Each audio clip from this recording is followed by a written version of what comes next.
Hello friends, তোমরা সবাই কেমন আছো? আশা করি ভালো আছো। তো আমিও খুব ভালো আছি। আর দেখো, আমি আজকে রাত্রে বানাচ্ছি ডিম আলু ভাজি। তো আমি এভাবেই ডিম আলুটাকে ভাজি করে নিই। তো তোমাদের সাথেও শেয়ার করছি আমি কিভাবে ডিম আলু ভাজি করি।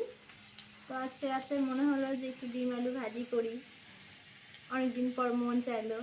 তো যার কারণে ভাজিটা করলাম আর তোমাদের সাথেও শেয়ার করছি। তো তোমাদের কেমন লেগেছে সেটা কমেন্টে জানিও। আর আমি এখন ডিমটা ভেঙে এর মধ্যে দিয়ে দেবো।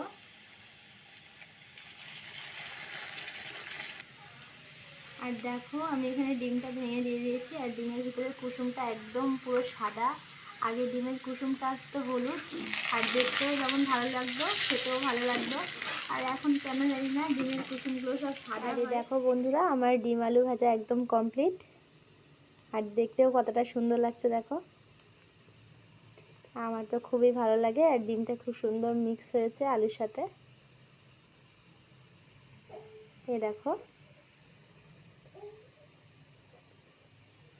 আর এই দেখো ফ্রেন্ডস, আমার ডিম আলু ভাজি একদম রেডি।